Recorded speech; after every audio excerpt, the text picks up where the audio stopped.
Partie 2, nous avons étudié déjà le périmètre du cercle, le périmètre du carré. La taille par rapport à l'âge et le poids par rapport à l'âge. Je vais me prendre en exemple. Mon âge grandit, pourtant ma taille ne varie plus, mon poids varie. Des fois je grossis, des fois je maigris. Et donc on voit que ce n'est pas proportionnel. Je n'ai pas un coefficient multiplicateur en fonction de mon âge qui me fait grandir ou qui me fait rétrécir, heureusement, ou qui me fait grossir ou maigrir, heureusement aussi. Alors le prix en fonction du nombre de denrées, on peut prendre par exemple les bananes. Ce n'est pas 1,50 € la banane ou 50 centimes la banane, et puis j'achète 4 bananes, et du coup je payerai 2 € à 0,50 € la banane. Ce qui fait que ce n'est pas proportionnel, puisque les bananes c'est au poids. Et par contre, si on prend l'ananas ou si on prend le paquet de pâtes, et ben le paquet de pâtes c'est un prix par paquet, et on multiplie le prix du paquet pour avoir le prix qu'on va payer. Si c'est 1,15 € le paquet, 4 paquets, ça fera 4,60 €. Donc ça dépend. On voit que toutes les situations ne relèvent pas de la proportionnalité. Donc on va passer au pourcentage. Le pourcentage, c'est un cas particulier de la proportionnalité. Un camembert, par exemple, qui contient 40% de matière grasse, on va calculer la masse de matière grasse dans 125 g de camembert avec le tableau. Le camembert, c'est 125 g à 40%. J'aurais aimé que le livre vous propose le tableau avec les première et deuxième lignes inversées. Donc je vais quand même le garder ainsi. Le coefficient de proportionnalité, c'est 40 divisé par 100, c'est-à-dire la deuxième ligne sur la première ligne. Ça fait 0,4 en écriture décimale, ça c'est l'écriture fractionnaire, je le rappelle. Donc pour trouver la masse de matière grasse dans un camembert de 125 g, je multiplie les 125 g par 0,4, ce qui est en fait 40 divisé par 100, c'est-à-dire le pourcentage de matière grasse. Donc pareil pour le travail d'Aglaé avec un petit camembert de 30 g. Donc fois 30 fois 0,4 ou 30 fois 40%. Et en fait on voit, pour ceux qui le connaissent déjà, que 30 fois 40 divisé par 100, c'est l'écriture du produit en croix qui n'est pas au programme de 6e. Alors les pourcentages, c'est aussi très employé dans la vie de tous les jours, comme par exemple pour les soldes, les élections, très au courant dans la vie de tous les jours et très d'actualité en ce moment, ou sur la proportion de matière grasse, entre autres, etc. On prend prendre 1% d'une quantité, c'est multiplier le nombre par 1%. Donc je multiplie par A et je divise par 100. Qu'est-ce que ça veut dire? Par exemple, si je fais les soldes, j'ai une veste qui coûte 35 € et j'ai une réduction de 20%.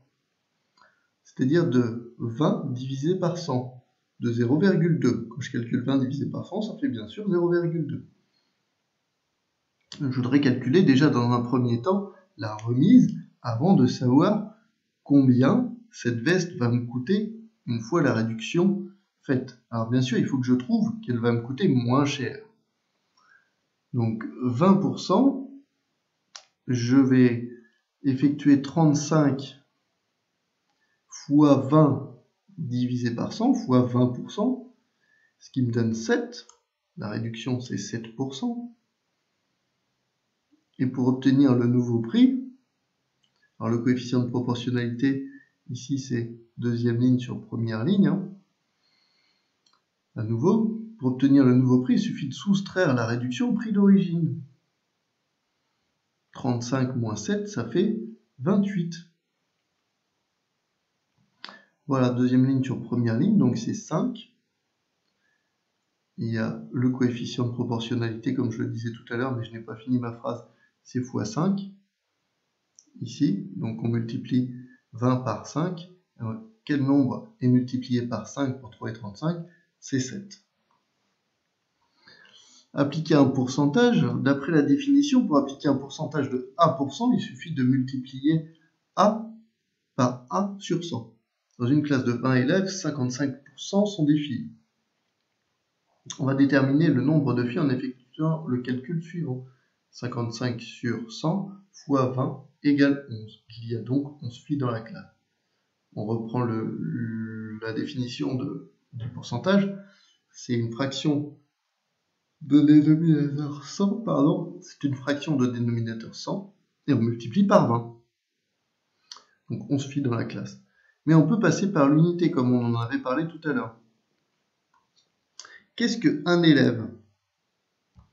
Donc 1 des 20 élèves, c'est combien par rapport à une classe qui aurait 100 élèves? Comment je fais pour passer de 20 à 100? Ben, je multiplie par 5. Pardon. Donc, de 20 pour aller à 100, je multiplie par 5. Donc de 1, je vais aussi multiplier par 5, et ça donne pas 11, bien sûr, mais ça donne 5. Un élève représente 5% de l'ensemble de la classe. Donc pour passer de 5 à 55, puisque c'est ce qu'on recherche, hein, dans une classe de 20 élèves, 55% sont des filles. Par combien on multiplie? On multiplie donc par 11, ici recherché. Moi j'ai un élève à la base, et on me dit que la classe elle fait 20 élèves. Mais en fait, ma classe, si je considère que c'est 100% d'élèves, et que j'ai 55%, donc c'est comme si je rajoutais un petit tableau et que je disais, bah, donc dans ma nouvelle classe, sur 5, un élève, c'est 5%, et que j'en veux 55%, il faut que je fasse 5 fois 5. 5 fois un nombre égale 55. Donc, fois 11. Et il y a 11 filles. Alors, maintenant, plus du calcul mental dans cette dernière partie, si j'ose dire. Alors déjà, 2 fois plus, 3 fois plus. Un petit problème, j'ai toujours une classe de 20 élèves dans cette même classe. On avait vu que 5% c'était un élève, donc 10% d'élèves externes, 30% d'élèves internes, 60% d'élèves demi-pensionnaires. 10% d'élèves externes, c'est 2 fois 5, 10. Donc, c'est 2 élèves. 30% d'élèves internes, 6 fois 5, 30. C'est donc 6 élèves.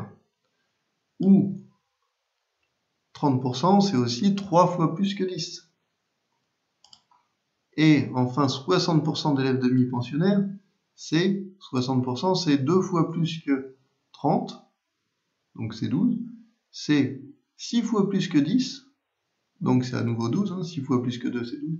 Ou c'est 12 fois plus que 1. Donc c'est toujours 12. Et enfin, du calcul mental, je dirais, pur, avec des choses à savoir. Un pourcentage, c'est vraiment une écriture décimale ou surtout une écriture fractionnaire avec un dénominateur qui est 100. Ça, ce petit symbole-là, ça veut vraiment dire sur 100. On voit le 1 et les deux zéros, donc sur 100. 50%, c'est 0,5. Ça veut dire on va multiplier par 0,5. C'est aussi 1 sur 2. Quand on simplifie 50 par 100, c'est 1 demi. Donc, il faut savoir ces choses-là. 1%, c'est 0,01. 10%, c'est 0,1. 20%, quand on divise 20 par 100, c'est 0,2. C'est 1 cinquième. 25%, c'est 0,25. Quand on divise 25 par 100, ça fait 0,25, c'est 1 sur 4. Je simplifie par 25, etc.